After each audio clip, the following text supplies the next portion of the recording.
बिस्मिल्लाहिर्रहमानिर्रहीम। अस्सलाम वालेकुम नादरीन, आप यूट्यूब चैनल देख रहे हैं। मैं इमरान खान हूँ। नादरीन, दस्तखत तो हो गए MOU के ऊपर, डोनाल्ड ट्रंप के भी हो गए और ईरानी सदर के भी हो गए। और दस्तखत जैसे डोनाल्ड ट्रंप ने किए वो तस्वीर भी आ गई है। इतना कोई डोनाल्ड ट्रंप के लिए खुशी की बात नहीं है, क्योंकि ईरान ने इस लड़ाई को ना सिर्फ मैदान में जीता बल्कि टेबल के ऊपर भी ईरान ने इस लड़ाई को जीता है। अमेरिका को दो चीज़ें हासिल हुई। नंबर एक, कि ईरान एटमी धमाका नहीं कर पाएगा, तो वो तो ईरान के पास पहले ही फतवा था कि वो एटमी धमाका नहीं करेंगे आयतुल्ला अली खामनाई की सूरत में। नंबर दो, जो चीज़ अमेरिका ने हासिल की वो ये कि आबना हुर्मुज़ से ऑयल टैंकर्स गुजर सकेंगे। डोनाल्ड ट्रंप ने अपने मुंह से कहा कि दुनिया में तेल की किल्लत हो रही थी और 4 हफ्तों के बाद किसी के पास तेल ना होता अगर ये मुआहदा हम ना करते तो। कुछ अर्सा पहले डोनाल्ड ट्रंप कह रहा था फ़र्क ही कोई नहीं पड़ता, हमारे पास बहुत बड़े बड़े ज़खायर हैं, हम तो जनाब पूरी दुनिया को तेल की सप्लाई कर सकते हैं, हमारे पास ले आओ अपने टैंकर्स और ले जाओ तेल भर के। लेकिन फिर डोनाल्ड ट्रंप ने हकीकत बताई कि ईरान ने इस हद तक मजबूर कर दिया था अपने हुर्मुज़ को बंद करने के बाद कि दुनिया में तेल की किल्लत पैदा हो रही थी। तो आपने हुर्मुज़ खुल गई, वो तो जंग से पहले भी खुली हुई थी। लेकिन जो आपने हुर्मुज़ खुली है, ये वाली जो एक शिक है, आपने शिक नंबर 5 से लेकर शिक नंबर 8 तक अगर आप पढ़ें, जो मैंने आपको पिछले वीलॉग में पढ़ के भी सुनाई है, तो वो ये वाजे करती हैं कि ईरान ने काफ़ी हद तक अमेरिका को मजबूर कर दिया था इस मुआहदे पर आने के लिए। और यहाँ ईरान को ज़्यादा चीज़ें मिल रही हैं, अमेरिका को बहुत कम कुछ मिल रहा है। यानी वो एटमी धमाका जो ईरान ने करना ही नहीं था, उसी की गारंटी दे के ईरान ने अमेरिका पे एहसान चढ़ा दिया। जबकि आबना हुर्मुज़ जो पहले से खुली हुई थी उसको अब कंडीशनल खोला जा रहा है, यानी उसमें ईरान और ओमान का एक किरदार रहेगा और वो यहाँ से पैसा भी बनाएंगे। तो कितनी बड़ी तब्दीली आ गई। और अमेरिकन को मिला क्या? कुछ भी नहीं। उल्टा ईरानियों को 300 अरब डॉलर का इमदादी पैकेज अनाउंस किया गया। इस मुआहदे में फंड कायम किया जाएगा, 300 अरब डॉलर का होगा, इमदाद होगी, कर्जा वर्दा नहीं कह रहे उसको। इसके अलावा 100 से 120 अरब डॉलर्स ईरानियों के अपने पिछली कई दहाइयों से फ्रीज करके रखे हुए हैं दुनिया भर के अलग अलग मुल्कों में। अब देखें ना, पहले डॉलर की उतनी कीमत नहीं थी, आज डॉलर की कीमत देखें कहां से कहां पहुंच गई है।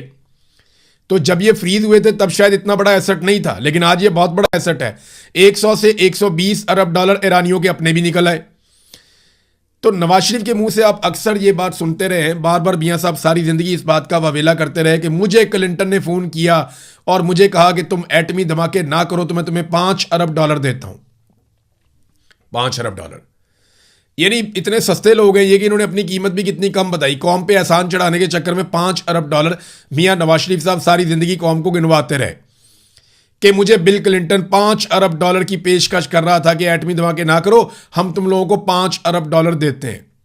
उधर ईरान ने एटमी धमाके करने भी नहीं थे बकौल उनके, और वो ना करने के उन्होंने जो पैसे ले लिए 120 अरब डॉलर अपना छुड़वा लिया और 300 अरब डॉलर का इमदादी पैकेज भी उन्होंने अपना मंजूर करवा लिया। फिर पाबंदियां भी उन्होंने अपने ऊपर खत्म करवा ली और खित्ते में अपनी बालादस्ती भी उन्होंने साबित कर दी कि इस रीजन में कोई मुल्क कम से कम ईरान के साथ जंग नहीं कर सकता, उसके मिसाइलों के आगे ठहर नहीं सकता। बेशक उनके पास एयरफोर्स नहीं है, लेकिन वो अलग तरह की लड़ाई लड़ते हैं। उन्होंने दुनिया को लड़ाई का एक नया तरीका सिखाया कि आप ड्रोन्स को और मिसाइलों को एक साथ फायर करें, पहले ड्रोन्स भेजें फिर मिसाइल भेजें और फिजा के अंदर अपनी बालादस्ती कायम करें और फिर जहां चाहें आप अटैक करें। उन्होंने एक नई तरह का, उन्होंने इसके ऊपर हम एक अलग वीलॉग करेंगे कि ईरान ने नई तरह की लड़ाई या जंगी हिकमत अमली कैसे मुतारफ करवाई और किस तरीके से उसने अमेरिका को और इसराइल को परेशान किया इस लड़ाई में, और पूरी दुनिया इस लड़ाई से बाहर अपने आप को रखने पर मजबूर क्यों हुई, उन्हें किस बात का डर था। इन चीज़ों पे हम बात करेंगे। अरब ममालिक के साथ क्या हुआ, उनकी ख्वाहिश क्या थी, एक पूरा वीलॉग इसके ऊपर हमें करना चाहिए, हम इसके ऊपर करेंगे क्योंकि बड़ी इंटरेस्टिंग चीज़ें हैं इसमें। तो नवाज शरीफ साहब 5 अरब डॉलर को रोते रहे, उधर ईरान ने लगभग 425 अरब डॉलर का जो है वो मामला कर दिया और उन्होंने एटमी धमाका करना भी नहीं था बकौल उनके। फील्ड मार्शल के बारे में ये कहा था फैसल वावडा ने कि जनाब जो हमारे फील्ड मार्शल हैं उन्होंने इसको खुद टाइप किया है, ये जो मुआहदा है या MOU है, फील्ड मार्शल ने खुद इसको लिखा है। डोनाल्ड ट्रंप जो साइन कर रहे थे वो फारसी में था। तो मेरे दिमाग में ये सवाल आया कि फील्ड मार्शल को फारसी आती है या उन्होंने फारसी में इसका तर्जुमा करवाया होगा। सवाल है, दिमाग में आ सकता है।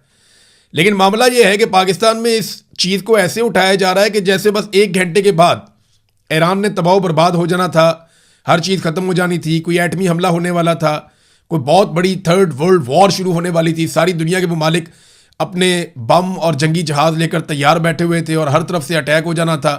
तो अब इसको इस तरह का रंग दिया जा रहा है पाकिस्तान में टाउटों की जानिब से कि जनाब फील्ड मार्शल ने पूरी दुनिया को बचा लिया, वो भी पहले पाकिस्तान को तो बचा लें। पाकिस्तान के अंदर दहशतगर्दी बढ़ती चली जा रही है, बढ़ती चली जा रही है, बढ़ती चली जा रही है। पिछले सारे रिकॉर्ड दहशतगर्दी के पाकिस्तान में टूट रहे हैं और दुनिया को बचाने चले हैं। दुनिया के अंदर सालसी करनी है, कश्मीरियों से बातचीत हो नहीं पा रही। दुनिया के अंदर सालसी करनी है, 3 साल से कौम का सबसे मकबूल लीडर जेल में बैठा हुआ है, उसके साथ बातचीत करने की कैपेसिटी है नहीं, उसका सामना कर नहीं पा रहे दुनिया के जनाब हमने मुज़ाकरात करवाने। अच्छा, अब तकरीब के बारे में कहते हैं जी अभी भी तकरीब होगी, कुछ लोग कहते हैं होगी, कुछ कहते हैं नहीं होगी। वैसे जो समझदार लोग हैं उन्होंने वज़ीर आज़म को मशवरा दिया कि जनाब आप ये प्रोग्राम अब कैंसिल कर दें, फ़ायदा कोई नहीं है। और ईरानियों से बहुत नाराज़ भी हुए पाकिस्तानी हुक्मरान के, जनाब देखें ये तो दस्तखत हो गए, ईरान ने भी कर दिए, ये दस्तखत डोनाल्ड ट्रंप ने भी कर दिए, बीच में रह गया शहबाज शरीफ, तो शहबाज शरीफ ने दस्तखत करके अपना फ़ोटो जारी कर दिया। अब ज़रा ये 2 तस्वीरें आप देखें, एक में ये ईरानी सदर आपको नज़र आ रहे हैं और एक तस्वीर में आपको शहबाज शरीफ नज़र आ रहे हैं। ज़रा पहले आप ईरानी सदर की तस्वीर देखें, ये इनके हाथ में डॉक्यूमेंट है जिसके ऊपर इन्होंने दस्तखत किए ईरानी कौम को दिखाने के लिए। इनके चेहरे पे बिल्कुल किसी किस्म की मुस्कुराहट नहीं है, ये इंतहाई संजीदा और ऐसा लगता है कि जैसे एक जंग लड़ा हुआ आदमी है। इनके बहुत सारे लोग शहीद हुए हैं, इन्होंने बड़ी कुर्बानी दी है और बड़ी शानदार जंग लड़ी है। ये लोग जंग जीतने के दावेदार हैं, इसके बावजूद इनके चेहरे पे आप संजीदगी देखें। इस फतह को वो उस तरह सेलिब्रेट नहीं कर रहे, वो याद कर रहे हैं उनका एक सुप्रीम लीडर जो है वो कत्ल कर दिया गया, इस सारी लड़ाई में उन्हें शहीद किया गया, बहुत सारी बच्चियां शहीद की गई, बहुत सारा इंफ्रास्ट्रक्चर का नुकसान हुआ, लेकिन जंग जीतने के बावजूद उनके चेहरे के ऊपर आप संजीदगी का आलम देखें। एक तरफ पाकिस्तान है जिसने कुछ भी नहीं जीता और पाकिस्तान के वज़ीर आज़म को देखेंगे पराई शादी में अब्दुल्ला दीवाना, ये बेगानी शादी में अब्दुल्ला दीवाना ऐसा होता है। यानी ये बहुत खुश है कि इन्होंने बहुत बड़ा कारनामा कर दिया। डोनाल्ड ट्रंप ने शायद ऐसी कोई फ़ोटो जारी भी नहीं की। अब तकरीब के हवाले से पहले शहबाज शरीफ साहब ने एक ट्वीट किया, जैसे ही उन्होंने ट्वीट किया तो घुंघरू बांध लिए बहुत सारे पाकिस्तान के अंदर जो दरबारी हैं उन्होंने, और उन्होंने घुंघरू बांध के अभी रक्स शुरू ही किया था कि पता चला कि ट्वीट एडिट हो गया। अब वो बेचारे परेशान हो गए कि जनाब ट्वीट तो एडिट हो गया, अब क्या करें। तो फिर उन्होंने एडिट शुदा ट्वीट के ऊपर हल्की हल्की आंच पे भंगड़ा डालना दोबारा शुरू किया, तो पता चला ट्वीट डिलीट हो गई, फिर ट्वीट दोबारा हो गई। तो अब बेचारे आहिस्ता आहिस्ता नाचते भी हैं, तबला भी बजाते हैं, लेकिन साथ साथ मुड़ मुड़ के ट्वीट को भी देखते हैं कि पता नहीं ट्वीट है या डिलीट हो गई। देखिए मामला ये है कि जब आप कमांडिंग पोजीशन में होते हैं तो उसके लिए ज़रूरी है कि आपकी मईशत मजबूत हो, आप बहुत ताकतवर मुल्क हों, आपकी बात दुनिया में सुनी जाए, वो बहुत ज़रूरी होता है। पाकिस्तान ने इसमें किरदार ज़रूर अदा किया, लेकिन ये किरदार पाकिस्तान को डोनाल्ड ट्रंप ने दिया, क्योंकि डोनाल्ड ट्रंप किसी और पे भरोसा नहीं कर रहा था। डोनाल्ड ट्रंप के लिए इंतहाई वफादार साबित हुए फील्ड मार्शल आसिम मुनीर और शहबाज शरीफ। ट्रंप को लगता था कि ये लोग मेरे साथ मुकम्मल वफादारी करेंगे, क्योंकि ये लोग पाकिस्तान में फंसे हुए हैं और जाली हुकूमत बनाकर बैठे हुए हैं।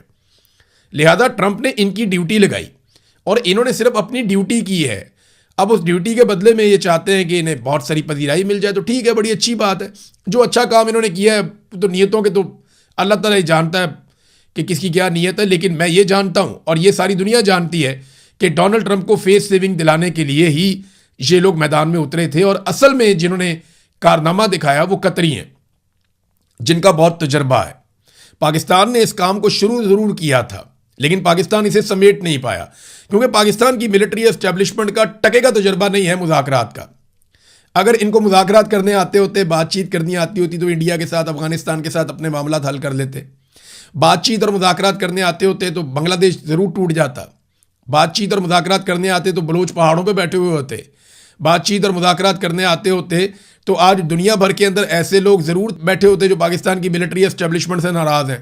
इनका बातचीत करने का कोई तजर्बा ही नहीं, इनको समझ ही नहीं है, तो ये नहीं कर सकते। पाकिस्तान के अंदर सबसे मकबूल आदमी को इन्होंने जेल में डाला हुआ है और बातचीत करने में ये उसके साथ भी मुकम्मल तौर पे नाकाम है। ये नहीं कर सकते। बहरहाल अब कहानियां सुनाई जा रही हैं कि जनाब आधे घंटे में ये होने वाला था, 1 घंटे में वो होने वाला था, तो जनाब इस तरह करके बचा दिया और ऐसे करके कर दिया। लेकिन ट्रंप बहुत समझदार आदमी है, वो जिसको भी मिलेगा तारीफ ही करेगा। अभी फील्ड मार्शल से या शहबाज शरीफ से उसकी जब भी मुलाकात होगी वो कहेगा जी बहुत कमाल लोग हैं, इन जैसा बंदा ही कोई नहीं है, मेरा फेवरेट है ये फील्ड मार्शल, मेरा पसंदीदा है ये वज़ीर आज़म। वो बहुत तारीफ़ें करेगा। उसने भी मोदी की भी की है, फिर उसने मैक्रोन की भी की है, मैक्रोन की वाइफ की भी की है। वो दुनिया भर में जहाँ भी जाता है, अरब हुक्मरान हो या कोई भी हो, अफ्रीकी हो, इवन वो तो प्यूटन की बहुत तारीफ़ करता है। हालांकि अमेरिकन प्यूटन से नफरत करते हैं। अमेरिकन जो हैं वो बहुत नफरत करते हैं रूस से, क्योंकि उन्हें बहुत लंबे अरसे तक ये पढ़ाया गया, तो वो तो उसकी भी तारीफ कर देता है। तो डोनाल्ड ट्रंप का कोई पता नहीं है, वो तो इनकी तारीफ करेगा ही। लेकिन अभी आने वाले दिनों में कुछ और चीज़ों का हमें अंदाज़ा हो जाएगा, खास तौर पे ये जो तकरीब होनी है या नहीं होनी। अब तकरीब रह क्या गई पीछे, यानी असल काम जो होना था वो तो हो गया। तो कौम के पैसे ज़ाया करने की क्या ज़रूरत है। यहाँ से बंदे भेजे हुए हैं सरकारी खर्चे के ऊपर, कोई सहाफ़ी है, कोई है, कोई कौन है, वो सारे वहाँ पे पहुँचाए हुए हैं स्विट्ज़रलैंड में, वो उधर फिर रहे हैं सरकारी खर्च के ऊपर। तो बजाय कि इतना पैसा कौम का दोबारा खर्च किया जाए और इतनी बड़ी कवरेज की जाए, फिर उसकी तशहीर की जाए, ज़रा पाकिस्तान की तरफ तवज्जो दें और पाकिस्तान के मामलात को देखें, जहाँ पे लेवियाँ लगा लगा के आपने बेड़ा गर्क कर दिया। लेकिन देखें ना, हमारे यहाँ पे कोई मीडिया इसके ऊपर आवाज़ ही नहीं उठाता। मीडिया बहुत बुरी तरह कंप्रोमाइज़ हुआ है। ISPR का जनरल आसिफ गफूर था, उसका कुत्ता मर गया। पाकिस्तान के मीडिया पे खबर चल रही है कि जनाब जनरल आसिफ गफूर का कुत्ता मर गया। उधर कबायली इलाकों में ड्रोन हमला होता है, खवातीन और बच्चे शहीद हो जाते हैं, तो मीडिया उसकी खबर नहीं देता। 26 नवंबर को इस्लामाबाद डी चौक में जो कत्लेआम हुआ, पाकिस्तान का मीडिया उसकी खबर नहीं देता। कश्मीर के अंदर जो रोज़ाना की बुनियाद पे गोलियां चलाई जा रही हैं, लोग शहीद भी होते हैं, ज़ख्मी भी होते हैं, पाकिस्तान का मीडिया उसकी खबर नहीं देता। बलूचिस्तान के अंदर जो जबरी तौर पे इंसानों को लापता किया जाता है, गुमशुदा किया जाता है, पाकिस्तान का मीडिया उसकी खबर नहीं देता। मारंग बलोच के साथ कितनी बड़ी ज्यादती हो रही है उसकी खबर नहीं देता। आलमी सतह पे हादी अली चट्टा और ईमान मजारी को रिकग्नाइज किया जा रहा है, पाकिस्तान का मीडिया उसकी खबर नहीं देता। पाकिस्तान का मीडिया खबर देता है कि जर्नैल का कुत्ता मर गया। यह है पाकिस्तान के मीडिया की कुल औकात। ये औकात आप सबने याद रखनी है। और मीडिया जब भी कभी सक्का सवित्रा बन के आपके सामने आए तो आपने उसको ये औकात याद भी दिलानी है कि जनाब आपने हमारे साथ ये किया था। शुक्र है सोशल मीडिया है, वरना कुछ भी नहीं हो सकता था। इमरान खान के केसेस भी रिपोर्ट नहीं करते पाकिस्तान के मीडिया वाले। इन्हें जनाब पाकिस्तानियों से ज़्यादा जर्नैलों के कुत्ते अजीज़ हैं पाकिस्तान के मीडिया को। सुप्रीम कोर्ट में इमरान खान साहब का केस लगा हुआ था, थोड़ा सा मैं उसके बारे में आपको बता दूं, क्योंकि पिछले वीलॉग में मैंने आपको इसकी तफसीलात बताई थी कुछ। तो एक तो ये है कि इमरान खान को शिफा इंटरनेशनल अस्पताल मुंतकिल करने, फैमिली और ज़ाती मुआलिज की रसाई में जो इस्लामाबाद हाई कोर्ट के फैसले के खिलाफ अपील में सुप्रीम कोर्ट ने आज ही इमरान खान की जानिब से वकालतनामा जमा कराने की हदायत जारी कर दी। साथ ही केस जल्द मुकर्रर करने की अजीज भंडारी की इस्तदा भी ऑर्डर में लिख दी कि ठीक है हम जल्दी केस आपका सुन लेते हैं। जस्टिस मोहम्मद अली मदर ने कहा कि अगर आप जल्दी केस लगवाना चाहते हैं तो जल्द समाअत की दरख्वास्त दायर कर सकते हैं, क्योंकि यह बेंच आइंदा हफ्ते दस्तयाब नहीं होगा। फिर सुप्रीम कोर्ट से जो खबर आई वो ये है कि इमरान खान की मुलाकातों पर पाबंदी के खिलाफ तौहीन अदालत की दरखास्तें सुप्रीम कोर्ट ने फ्री कैन को नोटिस जारी कर दिए। Superintendent Adiala jail, home secretary Punjab को भी नोटिस जारी किया गया, एडवोकेट जनरल इस्लामाबाद और पंजाब को भी नोटिस जारी किया गया। सुप्रीम कोर्ट ने फ्री कैन से 3 हफ्तों में जवाब तलब किया है। 3 रुकनी बेंच ने इस केस की समाअत की है। और ये जो केस है इसमें सलमान अकरम राजा साहब थे, बैरिस्टर अली जफ़र थे, अजीज़ भंडारी साहब थे और दीगर वकला वहाँ पे मौजूद थे।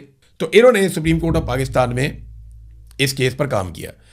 अब नाजरीन, मामला आ जाता है इस्लामाबाद हाई कोर्ट का। इस्लामाबाद हाई कोर्ट में भी अजीबोगरीब सिचुएशन पैदा हो गई है। सलमान सफदर साहब आते हैं अदालत में, तो जज साहब कहते हैं जी मेन केस के ऊपर आ जाएं। वो कहते हैं जी मुझे तो मेरे क्लाइंट ने कहा ही नहीं इसके ऊपर दलाइल देने के लिए। क्लाइंट से मुलाकात करवाएंगे, जेल में आप भिजवाएंगे, बुशरा बीबी से मिलूंगा, इमरान खान से मिलूंगा, उनसे बात करूंगा तो आके उनका केस लड़ूंगा ना। मैं ऐसे कैसे केस लड़ लूँ आके? बात तो उनकी ठीक है। अब मुलाकात ये लोग करवाते नहीं वकला की। मुलाकात करवाएंगे तो इमरान खान इंस्ट्रक्शन देगा, वो चीज़ें बाहर आएंगी, लिहाजा वो मुलाकात करवाने से डरते हैं। निज़ाम जो है वो इमरान खान से मुलाकात नहीं करवा पा रहा। उन्हें इस बात का खौफ है कि इमरान खान फील्ड मार्शल आसिम मुनीर को एक मरतबा फिर जेल से बैठकर तनकीद का निशाना बनाएंगे और फील्ड मार्शल एक मरतबा फिर तनकीद के एक गर्दाब में फंस जाएंगे। लिहाजा फील्ड मार्शल को सेव करने के लिए, उन्हें बचाने के लिए कैदी नंबर 804 की मुलाकातें बंद करवाई हुई हैं। बहरहाल एडवोकेट जनरल इस्लामाबाद को हदायत की गई कि 7 रोज में अदालती हुक्म पर अमल दरामद कराएं। इमरान खान मुलाकात का ऑर्डर करने की बैरिस्टर सलमान सफदर की इस्तदा पर कोई ऑर्डर जारी नहीं किया गया। दूसरी एक और चीज़ है कि वो सुहेल अफरीदी का भी केस चल रहा था ना इस्लामाबाद हाई कोर्ट में, वो बेंच ही टूट गया। उन्होंने कही जाके उस बेंच में लगाओ जहां पे पहले लगा हुआ है। यानी वो जो एक दबाव डाला हुआ था खैबर पख्तूनख्वा की हुकूमत ने कि जनाब हमने बजट पास नहीं करना अगर आपने इमरान खान से हमारी मुलाकात ना करवाई तो, या हम थोड़े अरसे के लिए बजट पास करेंगे। तो इस पे जनाब अब खैबर पख्तूनख्वा का ये वाला जोर भी काम ना किया। देखिए जोर एक ही होता है, वो अवाम का होता है। अल्लाह रब्बुल इज़्ज़त की कुदरत है, वो कुछ भी कर सकता है, लेकिन जो ताकत है वो अवाम के पास है। आप अगर अवाम को इकट्ठा नहीं कर सकते तो आप जो मर्जी पैंतरा चला लें, आप एस्टेब्लिशमेंट को रोक नहीं पाएंगे, आप नहीं कर पाएंगे। पाकिस्तान तहरीक इंसाफ के पास ये मौका था, ख़ास तौर पे जो खैबर पख्तूनख्वा के अंदर पाकिस्तान तहरीक इंसाफ की क़यादत है, उनके पास मौका था कि वो नौजवानों को इकट्ठा करते, मोबिलाइज करते, चैनलाइज करते और एस्टेब्लिशमेंट को घुटनों पे लेकर आते, लेकिन उन्होंने ऐसा नहीं किया। अब वो बजट के मामलात के ऊपर कोशिश करते रहते हैं बेचारे, लेकिन उनकी बात बनती नहीं है। तो अदालत में भी ये प्रेशर काम नहीं आया, अदालत का बेंच टूट गया। उन्होंने कहा जाएं दूसरे बेंच में जाके वहाँ पे करें। वो मामला भी अब लंबा लटक गया। तो सुहेल अफरीदी की मुलाकात इमरान खान साहब से कैसे होगी? ऐसे तो नहीं होगी।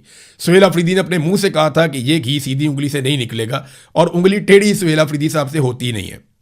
नाज़रीन, बिलावल ने एक बहुत अच्छी बात की है। देखें 10 दिन हो गए हैं आज़ाद कश्मीर में लॉकडाउन चल रहा है, आज़ाद कश्मीर में शटर डाउन हड़ताल चल रही है, पूरा आज़ाद कश्मीर बंद है, हालात हुकूमत के कंट्रोल में वहाँ पे नहीं है। जगह जगह पे लोग धरने देकर बैठे हुए हैं, मुख्तलिफ जगहों में रैलियाँ निकलती रहती हैं, और कश्मीरी जो हैं वो अपने हक के लिए खड़े हैं। बिलावल ने एक बड़ी अच्छी बात की, मैं चाहूँगा जहाँ पे अच्छी बात हो उसको अप्रिशिएट करना चाहिए। बिलावल ने कहा जी कि मुहाजिर नशिस्तें जो हैं इनको मखसूस नशिस्तों में बदल दिया जाए। कोई भी सूबा होगा उसकी आधी सीटें आप दूसरे सूबे में रख लें तो दूसरा सूबा तो एतराज़ करेगा ही ना। मिसाल के तौर पे पंजाब की आधी सीटें अगर आप सिंध में रख दें तो पंजाब वाले मेरे इत्तेहादी खुश तो नहीं होंगे, ये बिलावल ने कहा। तो ये एक अच्छी तजवीज़ है कि इनको मखसूस नशिस्तें बना दिया जाए। मिसाल के तौर पे आज़ाद कश्मीर में फ़र्ज़ करें आप 30 सीटों के ऊपर इलेक्शन होता है, 30-32 सीटों पे इलेक्शन होता है, तो जो ये 30-32 सीटें जीते उनको मुतनासिब नुमाइंदगी दे दी जाए और उनको मिला जुला कर जो है वो मखसूस नशिस्तों की सूरत में जो ये मुहाजिरीन वाली सीटें वो दे दी जाएं, बांट दी जाएं, 12 कर लें, 10 कर लें, जैसे भी कर लें, तो इनकी नुमाइंदगी भी हो जाएगी और आज़ाद कश्मीर का मैंडेट भी मुतासिर नहीं होगा। ये मैं आपसे कह रहा हूं। यानी फैसला आज़ाद कश्मीर के लोग करेंगे अपने मुस्तकबिल का, और मुहाजिरीन की मखसूस नशिस्तें दे दी जाएंगी उन लोगों को जो वहां से इलेक्शन जीत कर आएंगे। ये एक अच्छी ऑप्शन है जो बिलावल ने दी है, एक बीच का रास्ता भी हो सकता है। बहरहाल देखते हैं कि जॉइंट अवामी एक्शन कमेटी इसके ऊपर क्या कहती है, क्योंकि वो ज़्यादा इस मसले को जानते हैं। जब वो इस पर मौक़िफ़ देंगे तो वो आपके सामने मैं रखूंगा। एक और चीज़ है, लेवी पे बिलावल ने आवाज़ उठाई कि जब सैलाब आया था हमारे दौरे हुकूमत में, 2010 में सैलाब आया था, जब पीपल्स पार्टी की हुकूमत थी, तो 2010 में वाकई एक बड़ा खौफनाक सैलाब आया था पाकिस्तान में। तो उस वक्त उन्होंने पेट्रोल पर लेवी लगाई थी ताकि सूबों को फ़ायदा हो, लेकिन बिलावल कहता है सूबों को कुछ भी नहीं मिला लेवी से, और अब लेवी कहाँ से कहाँ पहुँच गई है, और ये लेवी ख़त्म भी नहीं हुई। तो बिलावल साहब अभी कुछ अर्सा पहले आप ही की जमात ने सपोर्ट किया इस हुकूमत को, इस हवाले से इनको कानूनी रास्ता बनाकर दिया कि वो जितनी चाहें लेवी लगाएं, आप इसके लिए बराबर के जिम्मेदार हैं। आज हुकूमत अगर मनमानी लेवी लगा रही है, आज हुकूमत अगर जैसा दिल करता है वैसी लेवी लगा देती है पाकिस्तानी कौम के ऊपर, तो इसमें पीपल्स पार्टी का बराबर का किरदार है, क्योंकि पीपल्स पार्टी ने वो कानूनी रास्ता फराहम किया, मदद की असेंबली के अंदर PMLN की, ताकि वो अवाम के ऊपर जालिमाना लेवी लगाएं। तो ये ना एक बड़ा ज़बरदस्त इन्होंने एक पैंतरा बना लिया। बिलावल आहिस्ता आहिस्ता ये शो करते हैं कि जैसे वो अपोजिशन है, लेकिन एक्चुअली बिलावल हुकूमत है। बिलावल हुकूमत में बैठा हुआ है, हुकूमती बेंचों से इसका ताल्लुक है, सिर्फ इसने वजारत नहीं ली है। बाकी बिलावल जरदारी या आसिफ जरदारी ये हुकूमत का हिस्सा है। अगर PMLN की हुकूमत नकली है तो उसी नकली हुकूमत के वोटों से आसिफ जरदारी पाकिस्तान का सदर बना है, तो वो भी नकली है। उसी हुकूमत के वोटों से यूसुफ रज़ा गिलानी को बनाया गया है और बाकी लोग भी बनाए गए हैं, वो सारे भी फिर नकली हैं। तो पीपल्स पार्टी इससे बच नहीं सकती। वो फॉर्म 47 की पैदावार है पीपल्स पार्टी भी, और पीपल्स पार्टी इन तमाम जराइम के अंदर बराबर की हिस्सेदार है। अभी आप देखेंगे पीपल्स पार्टी ये बजट भी पास करवाएगी, क्योंकि जैसा उन्हें एस्टेब्लिशमेंट कहती है या जर्नैल उन्हें पैगाम देते हैं वो एग्जैक्टली वही काम करते हैं। नादरीन, कुछ और खबरें थी मेरे पास, लेकिन अभी क्योंकि वक्त की किल्लत है, काफ़ी टाइम हो गया। अब तक के लिए इतना ही। अपना ख्याल रखिएगा, अपने इस चैनल का भी। अल्लाह हाफिज़।